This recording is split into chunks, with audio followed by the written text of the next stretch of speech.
የጆሃር አርምሞ ከዓመታት በፊት ወጣቱን ተስፋለህ ለነጻነትህ ተዋደቅል ነበር። አሁን ግን እንደሱ ለማለት አልደፍርም። ይልቁንስ አገሪቱ የገባችበት ችግር ሰፊና ውስብስብ ነውና ፖለቲከኞችን እንዲህ እላቸዋለሁ፣ ለሀገራችሁ ጸልዩ።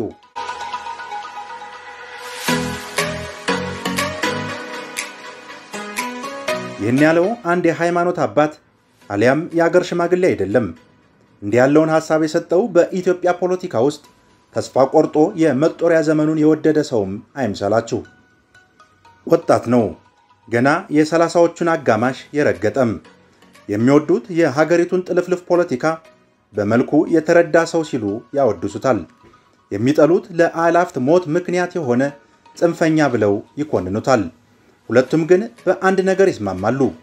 ጀዋር ሲራጅ መሐመድ በዛሬው የኢትዮጵያ ፖለቲካ ውስጥ ተጽዕኖ ፈጣሪ ሰው ነው።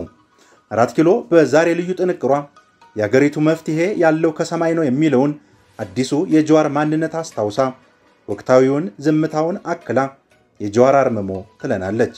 ገጻችንን ሰብስክራይብ፣ ሼር እና ላይክ እንድታደርጉ እየጋበዝን ወደ ጥንቅሩ አለፍን።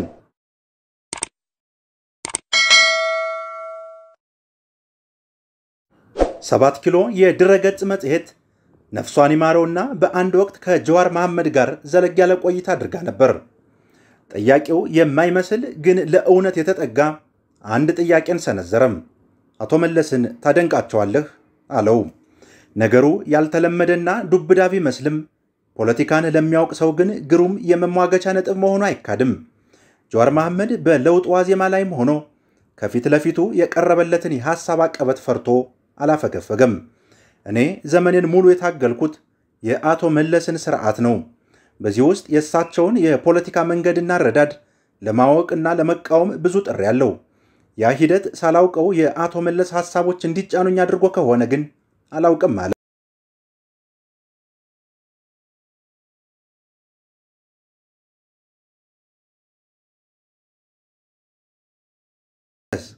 2003 ዓመተ ምህረት አውራምባ ታይምስ ጋዜጣ ላይ ጀዋር መሐመድ አንድ ዘለግ ያለ ጽሑፍ አስነብቦ ነበር።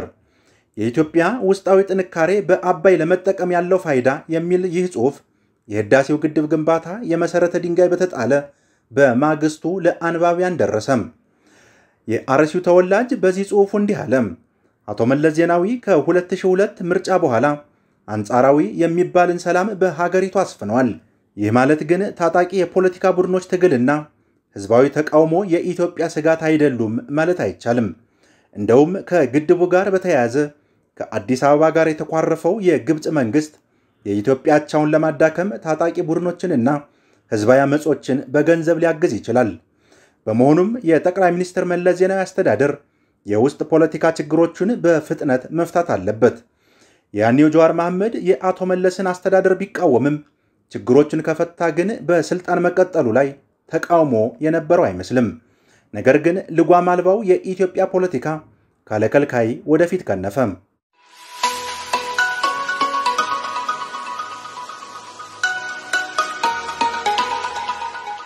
ጠቅላይ ሚኒስትር መለስ ዜናዊ ያልፈው አቶ ኃይለ ማርያም ደሳለኝ ተተኩ። ቀን ሲጠብቅ የነበረው የጀዋር ትንቢት እውን መሆን ጀመረም። አርበኞች ግንቦት 7 የሚባለው ድርጅት በይፋ ከግብጽ መንግስት ገንዘብ ተቀብሎ የትጥቅ ትግሉን አሃዱ አለም። የድርጅቱ ሊቀመንበር ብርሃኑ ነጋ ከካይሮ በሚሊዮን የሚቆጠር ዶላር ማግኘታቸውንና ከፊሉም ለኢሳት መደጎሚያ እንደዋለ አወጁ። ንግግራቸውን ደጋግሞ ማሰማትን የወደደው የሀገሬው ቴሌቪዥን የዋሊደር እንጂ ቀስ ብሎም ቢሆን አርበኞች ግንቦት 7 ለምን ከግብጽ ጋር ይሰራል የሚሉ የድርጅቱ ወዳጆችን ፈጠረም። የዶክተር ብርሃኑና የፓርቲያቸው አመራር ምላሽ ግን አጭር ነበር። ወያኔን ለመጣል አይደለም ከግብጽ ጋር ከሰይጣንም ጋር ቢሆን እንሰራለን አለም። ዛሬ ስለ ሉዓላዊነት የሚያወሩትን ፕሮፌሰር ብርሃኑ ነጋና ወዳጆቻቸው ታዝበን ወደ ጀዋር ትንቢት እንመለስ። ጀዋር መሐመድ አንጻራዊ ሰላም ሰፍኖበታል በተባለው ዘመን ላይ በጻፈው ጽሑፍ ላይ የነገዋ ኢትዮጵያ የውስጥ ቅራኔዋን ካልፈታች በትጥቅ የታገዙ ድርጅቶች ለመብታቸው የሚታገሉባት አገር ትሆናለች ብሎ ነበር። የዛሬዋን ኢትዮጵያ እውነት ከእሱ ንግግር ጋር ማዛመዱን ትተን በእሱ ምልከታ ሌላኛ የይሆናል መላምት የነበረውን ሰላማዊ ተቃውሞ እናንሳም።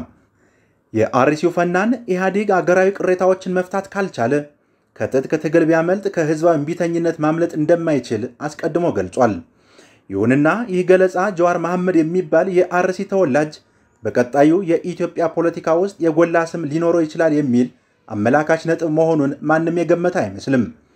መሬትና ሰው የፈጣሪ ሆኖ ሳለ መንግስት ግብር ክፈል የሚለኝ በምን ስልጣኑ ነው የሚል የአያቱን ቃል እየሰማ ያደገው ጀዋር መሐመድ ግን ቢዘገይም የነገዋ ኢትዮጵያ ፖለቲካ ስጋት ነው ያለውን ህዝባዊ እምቢተኝነትና ነውጥ ራሱ ይመራው ያዘም።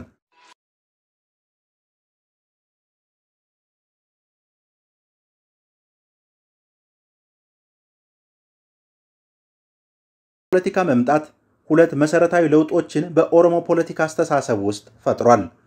ቀዳሚው የ100 ዓመት የኦሮሞ ፖለቲከኞች ጥያቄ ምላሽ ማግኘቱ አጠራጣሪ ይሆን ነበር። ጀዋር መሐመድ የኦሮሞ ፖለቲካ 4 ኪሎ እንዲገባ የኦሮሞ ተወላጅ የሀገሪቱ ርዕሰ መንግስት እንዲሆን የጎላ ሚና መጫወቱ የሚካድ አይደለም። ሁለተኛው ግን ከስልጣን ባለፈም የኦሮሞ ፖለቲካ ተረክን በመቀየር ሂደት ውስጥ ትልቅ አበርክቶ ያለው መሆኑ ነው። ጀዋር መሐመድ ተራማጅ ኦነግ ሊባል የሚችል ፖለቲከኛ ነው።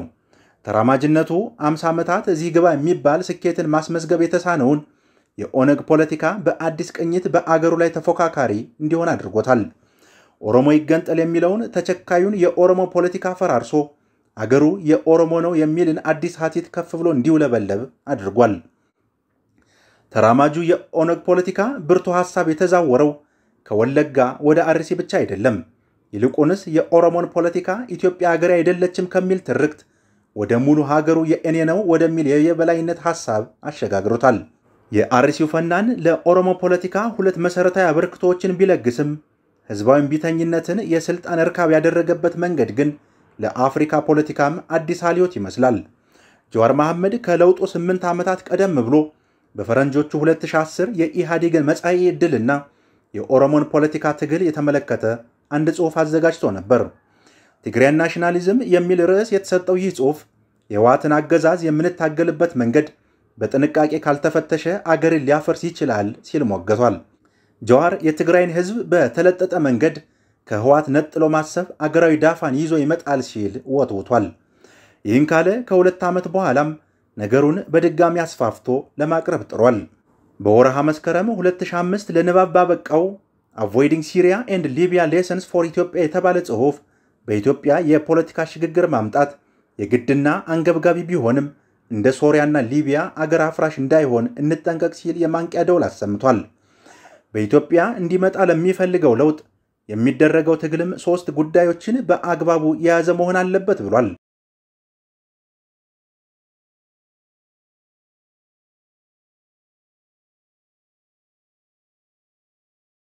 የሚመጣ ለውጥ ይልቅ ድርጅቱ ራሱን ቢያድስ ፖለቲካዊ ሽግግሩ ጤናማ ይሆናል የሚለው ነው። ሁለተኛው ትግሉ ከትጥቅ ይልቅ ህዝብን ማዕከል ያደረገ ይሁን የሚለው ነው። ሶስተኛውና የመጨረሻው ጉዳይም የአገዛዙ አስኳል የሆነውን ህወሓት ከስልጣን የማውረድ ሂደት ህዝቡ ላይ ችግር የማይፈጥር መሆኑን ከማረጋገጥ ጋር ይተሳሰራል። ጀዋር መሐመድ ባለፈው ዓመት ከማረሚያ ቤት አዋሽ ፖስት ለተባለ ገጽ በላከው ጽሑፉ ላይ እነዚህን ጉዳዮች የኦሮሞ ለውጥ ቀዳሚ ምዕራፍና ውጤታማ የነበሩ ይላቸዋል። በእሱ ምልከታም የለውጥ ዋዜማ ትግል በየትኛውም የኦሮሚያ ክልል ያሉ የትግራይ ተወላጆችን ለአደጋ የጋበዘ አልነበረም። ለውጡም ከትጥቅ ወዲህ ያለን አማራጭ የተጠቀመና በራሱ በገዢው ፓርቲ ውስጥ የተፈጠረ ነው። የአርሲው ፈናን የ2010 ለውጥ በኢትዮጵያ እውን ከሆነ በኋላ የተፈጠሩ ችግሮችን የድህረ ለውጡ ሂደት የተራመደበት መንገድ ችግር ያደርጓል። በዚህ ውስጥ የተፈጠሩትን የኢሃዴግን መፍረስ፣ የምርጫ መራዘምና የትግራይን ጦርነት ጅማሮ አብዝቶ መኮነኑም ከዚህ ጋር ይተሳሰራል። የትግራይ ጦርነት የአንድ ቀን ክስተት አይደለም የሚለው ጀዋር መሐመድ ለውጡ ህወሓትን ያካተተ እንዲሆን ብዙ መታገሉን በ2021 ባቀረበው ጽሑፍና በተለያዩ ቴሌቪዥን ቃለመጠይቆች ላይ ተናግሯል። ጀዋር ባለፈው ዓመት ከማረሚያ ለንባብ ባበቃው ጽሑፍ በለውጡ ማግስት ወደ ኢትዮጵያ ከመምጣቱ በፊት ዶክተር ደብረጽዮን ገብረ ሚካኤል ጋር በስልክ መምከሩን ገልጿል። ይሁንና ወደ አዲስ አበባ ከመጣ በኋላ በፌዴራልም ሆነ በህወሓት ኃይሎች በኩል የነበረው የጦርነት ጉሰማ ችግሩን ለመፍታት እድል የማይሰጥ ሆነም። እናም ከ9 ዓመት በፊት የነቀፈው የሊቢያና የሶሪያ መንገድ በኢትዮጵያ እውን ይታያዘም። ጀዋር መሐመድም አመጣሁት ባለው ለውጥ ማረሚያ ወረደም። ከዓመት እስር በኋላም በመንግስት ይሁንታ ከእስር ተለቀቀ። ከዛ በኋላ ግን ጀዋር መሐመድን በጽሑፍ እንጂ ከመገናኛ ብዙሃን ጋር በሚደረግ ቃለ መጠይቅ አየሁት ያለ ጠፋም። የድርጅቱ ኦፌኮ ምክትል ሊቀመንበር ሙላቱ ገመቹ ከሰሞኑን ስለ አመፀኛው ጀዋር መሐመድ አርምሞ እንዲህ አሉ። ምክንያቱ እሱ ጋር ያለ ቢሆንም የፓርቲው አባል ከሆነ በኋላ ግን እንዳሻው መግለጫ መስጠት እንደማይችል የሚታወቅ ነው ሲሉ ተደምጧል። የምክትል ሊቀመንበሩ ምላሽ ውሃ የሚያነሳ ባለመሆኑ ለአርምሞው ሌላ ምክንያት እንፈልግለት። በሃይማኖት ስነ ምግባርና ፖለቲካ ላይ ጥናቱን የሰራው አሜሪካዊ አንድሪ ዲኮርት ጀዋር መሐመድ ለእስር ከመብቃቱ በፊት ሰፊ ቃለ መጠይቅ አድርጎለት ነበር። ከሰሜኑ ጦርነት አስቀድሞ በተደረገው በዚህ ቆይታ የአርሲው ፈናን እንዲህ አለም። እኔ የምሳተፍበት ፖለቲካ ቢያንስ ኢትዮጵያን እንደ ሀገር 10 ዓመት አብራ እንድትቀጥል ቢያደርግ ምኞቴ ነው።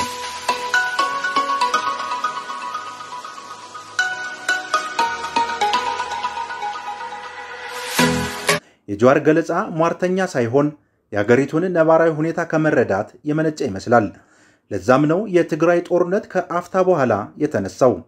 የኢትዮጵያ አንድነትና ሉዓላዊነት በመቀሌ ፖለቲካ እጅ የገባው። ክርስቲያን ቤተሰብ ካላት እናቱና ከሙስሊም አባቱ የተገኘው ሰው የትግራይ ፖለቲከኞች በአደባባይ ስለመገንጠል ከማውራታቸው በፊት አንድ ምክር አለኝ ብሎ ኃይሌ ፊዳን አስታውሷል። ኃይሌ በ1960ዎቹ መገባደጃ ላይ ስለ ኤርትራ ሲጽፍ የባህረ ነጋሽ ሰዎችም ሆነ አዲስ አበባ በአንድነትና በመገንጠል መሃል ሌላ ቀጭን መንገድ እንዳለም ማወቅ አለባቸው ብሎ ነበር። የጀዋር መሐመድ አርምሞ አሁንም አልተቋጨም። ብዙዎች ምን እያሰበና እያሰላ ይሆን የሚል ጥያቄ ያነሳሉ።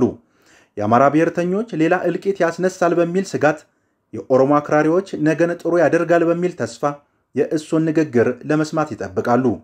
ጀዋር መሐመድ ግን ለአንድሪ ዲኮርት እንዲህ ብሎት ነበር። ከዓመታት በፊት ወጣቱን ተስፋለህ ለነጻነት ተዋደቅል ነበር። አሁን ግን እንደሱ ለማለት አልደፍርም። ይልቁንስ አገሪቱ የገባችበት ችግር ውስብስብ ነውና ፖለቲከኞች ሳይቀር ስለ ሀገራቸው ይጸልዩ። 4 ኪሎ የዛሬ ጥንቅሯን አበቃች። ገጻችንን ሰብስክራይብ፣ ላይክ እና ሼር እንድታደርጉ ጋበዝን። ሰላም ለሀገራችን፣ ሰላም ለኢትዮጵያ ይሁን። ደግ ደጉን ያሰማን።